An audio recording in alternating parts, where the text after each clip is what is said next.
जय श्री कृष्णा मित्रों, स्वागत है आप सभी का हमारे YouTube चैनल सत्यार्थ दर्शन में। मित्रों, हमारे सनातन धर्म में किसी भी स्त्री का एक से अधिक पति का होना गलत माना जाता है, लेकिन फिर भी आज से कई साल पहले द्वापर युग में द्रौपदी ने 5 पुरुषों से विवाह किया था। ऐसे में सोचने वाली बात यह है कि आखिर द्रौपदी ने किस मजबूरी में आकर 5 पुरुषों से विवाह किया था, और सबसे जरूरी बात, द्रौपदी ने 5 पतियों के साथ अपने पत्नी धर्म को कैसे निभाया था, और 5 पति होने के बाद भी द्रौपदी को चिरकुमारी क्यों कहा जाता है।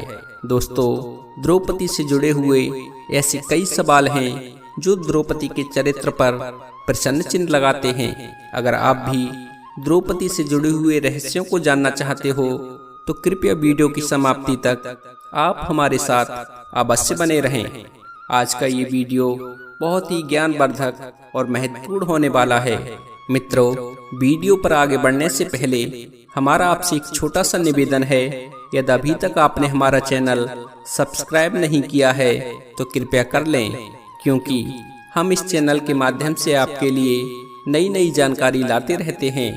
दोस्तों, महाभारत के अनुसार द्रौपदी के जन्म से पहले द्रौपदी के पिता राजा द्रुपद और गुरु द्रोणाचार्य के बीच एक घनघोर युद्ध हुआ था।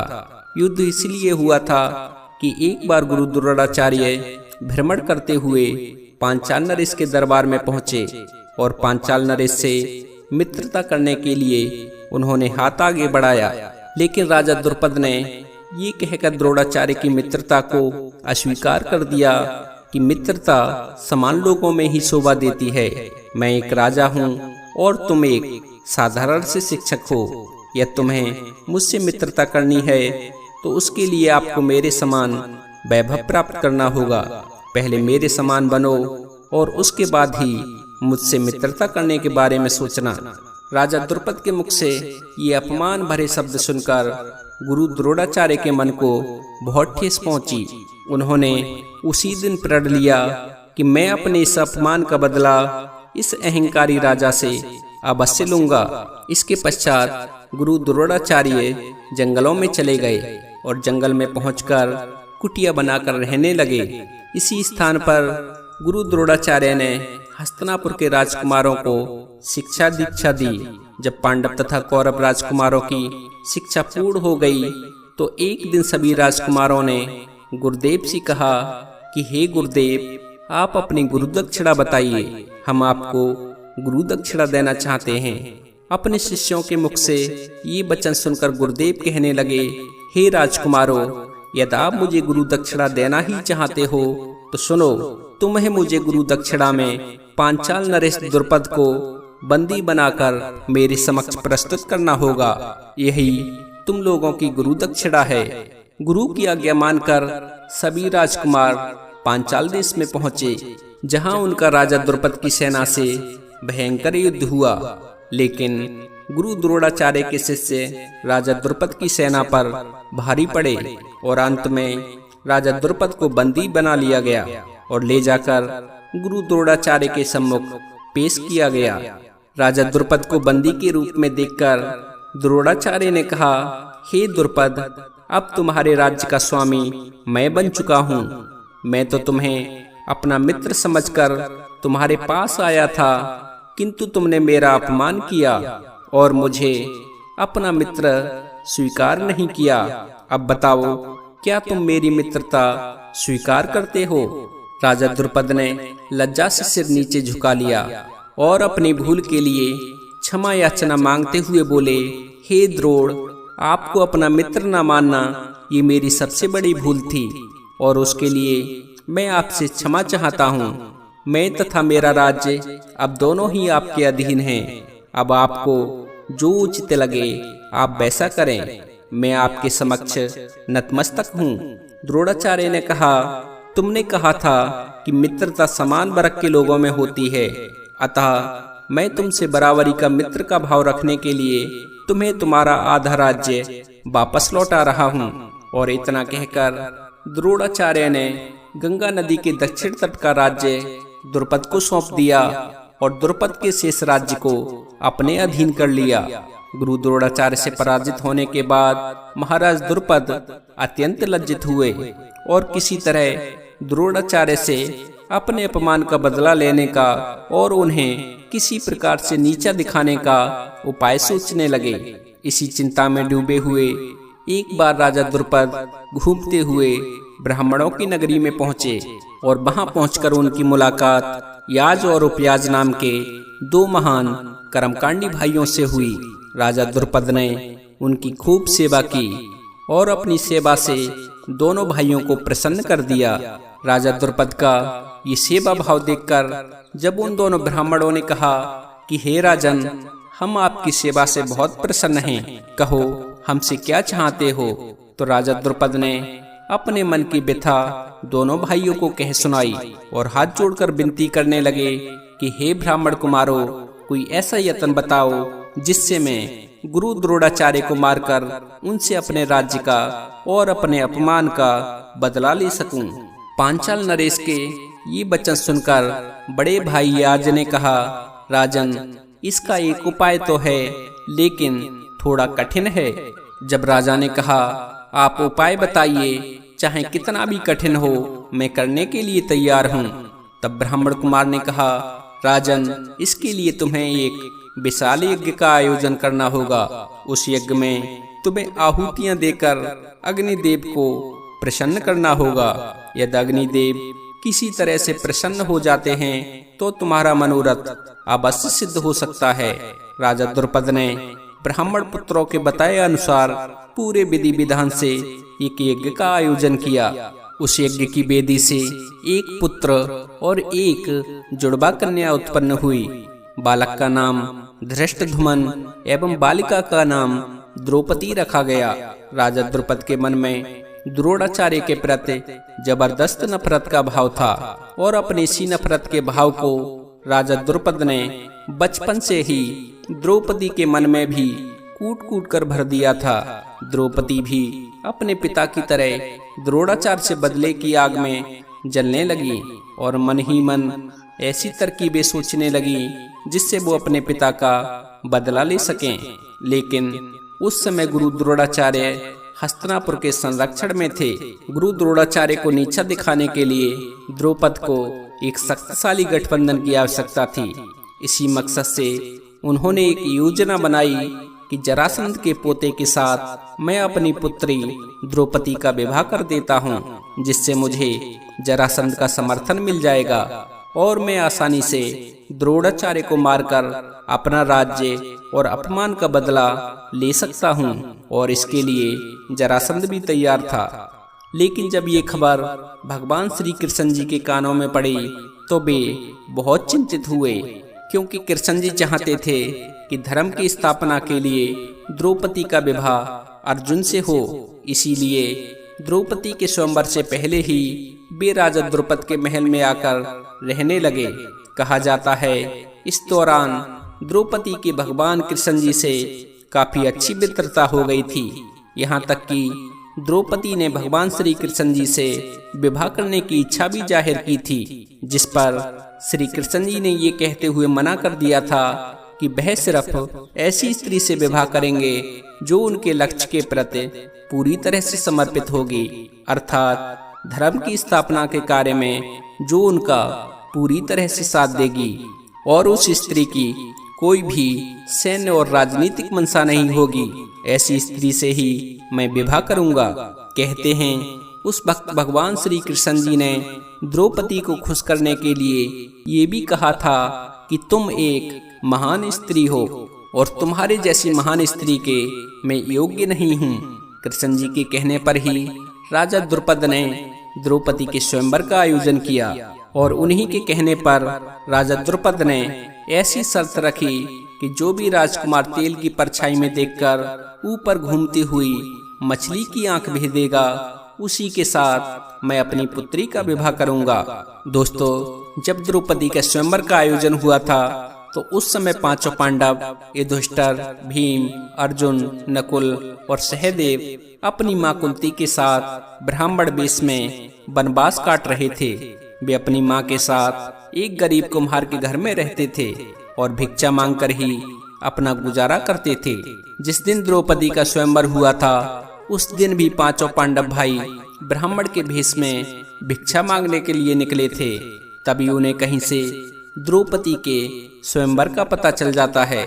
तब अर्जुन ने अपने भाइयों से स्वयंवर में भाग लेने की इच्छा जताई, जिसके बाद पांचों पांडव ब्राह्मण के भेष में ही स्वयंवर में पहुंच गए। यहाँ स्वयंवर की शर्त के अनुसार जो भी धनुषधारी ऊपर घूमती हुई मछली की आंख को नीचे रखे तेल की कड़ाई में देखकर भेदेगा, उसी के गले में द्रौपदी बरमाला डालकर उसे अपना पति स्वीकार करेगी। अर्जुन एक श्रेष्ठ धनुर्धर थे, इसीलिए उन्होंने मछली की आंख भेदकर स्वयंवर की शर्त को जीत लिया और द्रौपदी को अपनी पत्नी बनाकर उसे अपने साथ आश्रम में ले आए।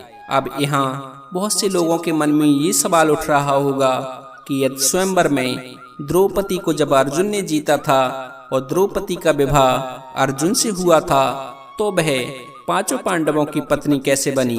तो साथियों, दरअसल हुआ ये था कि जब अर्जुन सहित सभी पांडव द्रौपदी को लेकर आश्रम में लौटे तो उस समय माता कुंती खाना बना रही थी। अर्जुन ने दरवाजे पर ही खड़े होकर माता कुंती से कहा कि माँ देखो, हम आपके लिए क्या लाए हैं। तब कुंती ने बिना देखे ये कह दिया कि जो भी लाए हो पांचों भाई आपस में बांट लो। मित्रों, यहाँ पर कुंती की भी गलती नहीं थी, क्योंकि रोजाना पांडव पुत्रों को दिन भर भिक्षा मांगकर जो कुछ भी मिलता था उसे वे अपनी माँ कुंती के सामने लाकर रख देते थे, जिसे माँ कुंती सभी भाइयों में बराबर बांट देती थी। इसीलिए हर रोज की तरह जब उस दिन भी अर्जुन द्रौपदी को लेकर आए और उन्होंने अपनी माँ से कहा कि देखो माँ, आज हम आपके लिए क्या लाए हैं, तो उस दौरान कुंती घर के कामकाज में व्यस्त थे। इसीलिए उन्होंने भी बिना देखे ही कह दिया कि जो कुछ भी लाए हो उसे पांचों भाई आपस में बराबर बांट लो।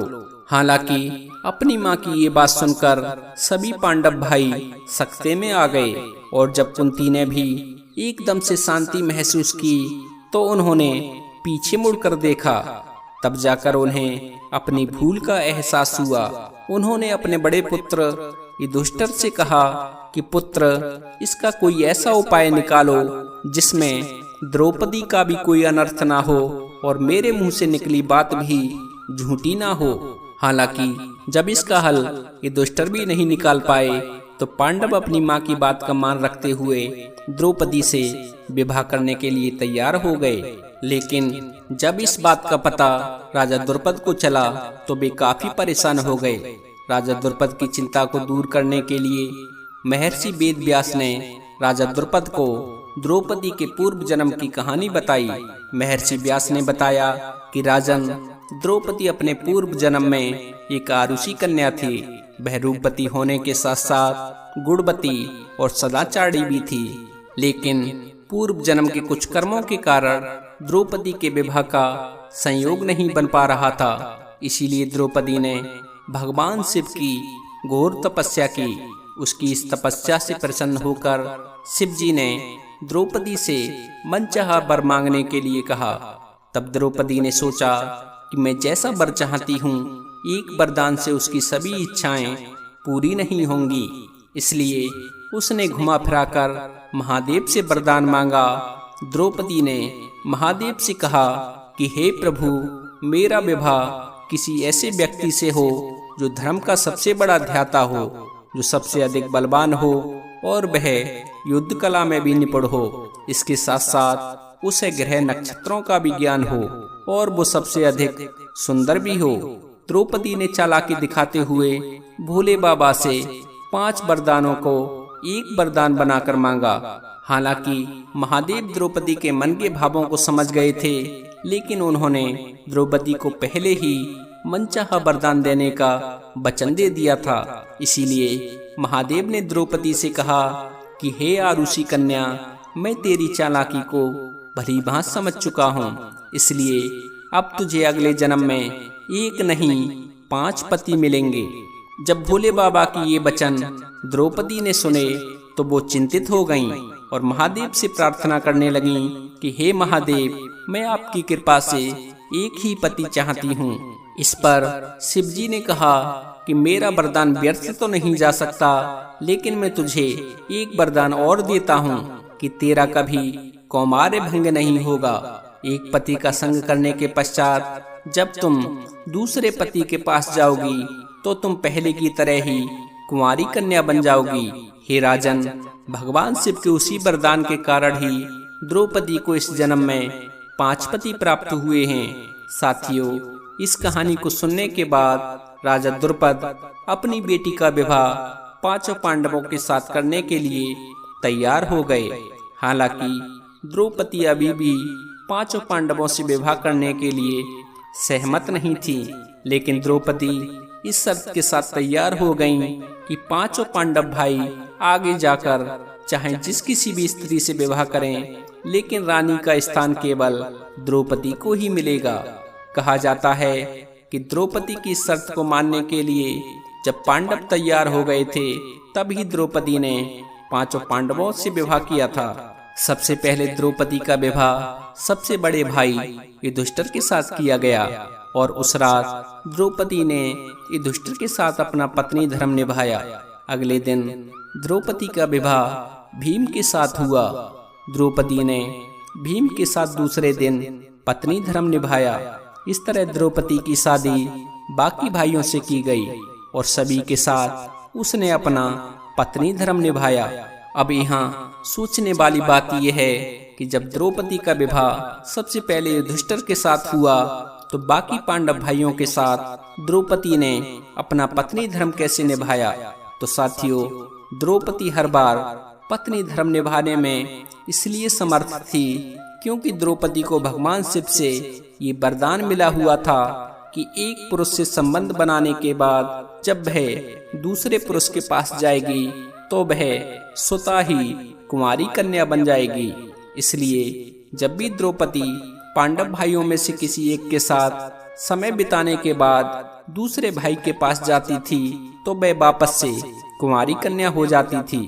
कहते हैं 5 पांडवों के विवाह के बाद एक दिन देवर्षि नारद जी 5 पांडवों से मिलने आए और पांडवों के भविष्य को लेकर चिंता जताते हुए धर्मराज युधिष्ठिर और अन्य पांडव भाइयों से कहते हैं कि द्रौपदी के साथ तुम 5 भाइयों ने विवाह किया है और द्रौपदी तुम्हारी 5 भाइयों की पत्नी है, इसलिए तुम्हें द्रौपदी को लेकर कोई नियम बना लेना चाहिए कि कौन भाई कितने समय तक द्रौपदी के साथ समय व्यतीत करेगा। नारद मुनि की ये बात सुनकर धर्मराज युधिष्ठिर नारद मुनि से कहते हैं कि हे प्रभु, हम 5 भाइयों में से आज तक किसी के भी मन में द्रौपदी को लेकर कैसा भी मनमुटाव नहीं है और मुझे अपने भाइयों पर पूर्ण विश्वास है कि भविष्य में भी हमारे बीच ऐसा कुछ नहीं होगा, लेकिन हम आपकी बात को नहीं टाल सकते।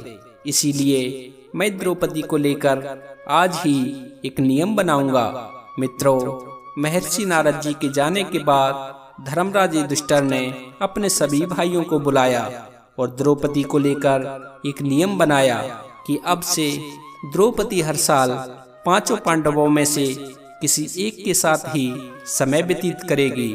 यानी द्रौपदी 1 साल तक केवल एक पांडव की ही पत्नी बनकर रहेगी।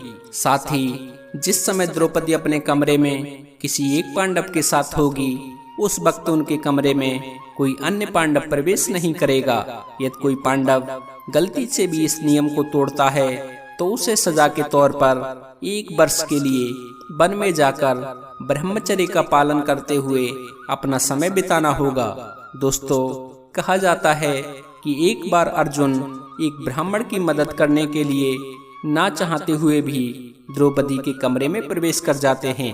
हुआ ये था कि अर्जुन और द्रौपदी की 1 वर्ष की अवधि अभी अभी समाप्त हुई थी और द्रौपदी एवं युधिष्ठिर के साथ का 1 वर्ष अभी अभी शुरू हुआ था। लेकिन अर्जुन भूलवश अपने तीर कमान द्रौपदी के आवास पर ही भूल गए। उसी समय एक ब्राह्मण उनके पास मदद मांगने आया और अर्जुन से विनती करने लगा कि हे क्षत्रिय कुमार, मेरे पशुओं को एक दुष्ट कसाई ले जा रहा है और मेरी इतनी सामर्थ्य नहीं है कि मैं उसका मुकाबला कर सकूं। जब अर्जुन ने उस ब्राह्मण की बातों को सुना तो वे तुरंत ही ब्राह्मण की मदद करने के लिए चल दिए। तभी उन्हें याद आया कि मैं अपने तीर कमान तो द्रौपदी के कक्ष में भूल आया हूँ और इस समय बड़े भाई युधिष्ठिर द्रौपदी के कक्ष में हैं। ये सब जानते हुए भी अर्जुन ने अपना क्षत्रिय धर्म निभाया और 1 बरस का नियम तोड़ते हुए वे द्रौपदी के कक्ष में प्रवेश कर गए और अपने तीर कमान ले आए और उस ब्राह्मण के पशुओं की रक्षा की। हालांकि धर्मराज युधिष्ठिर का ये नियम धर्म का पालन करने के लिए था, लेकिन फिर भी अर्जुन ने धर्मराज युधिष्ठिर की बात का मान रखा और 1 बरस का वनवास काटने के लिए वन में चले गए। दोस्तों, आज भले ही लोगों के बीच बड़े छोटे का लिहाज नहीं है, लेकिन द्वापर युग में अपनों से बड़ों की बातों का मान रखना प्रत्येक मनुष्य अपना कर्तव्य समझता था। इसीलिए 5 पांडव भाइयों ने धर्म के मार्ग पर चलते हुए अपने बड़ों की बातों का मान रखा। तो साथियों, ये था आज का प्रसंग। आपको कैसा लगा कृपया कमेंट के माध्यम से अवश्य बताएं। यदि वीडियो पसंद आया हो तो वीडियो को लाइक करें, कमेंट में जय श्री कृष्णा लिखें और हो सके तो अपने मिलने वालों के साथ भी इस वीडियो को अवश्य साझा करें। तो मित्रों, आज के लिए बस इतना ही। मिलते हैं अन्य ज्ञानवर्धक वीडियो में। तब तक के लिए आप सभी दर्शक बंधुओं को मेरी तरफ से जय श्री कृष्णा, जय श्री राधे, जय श्री श्याम।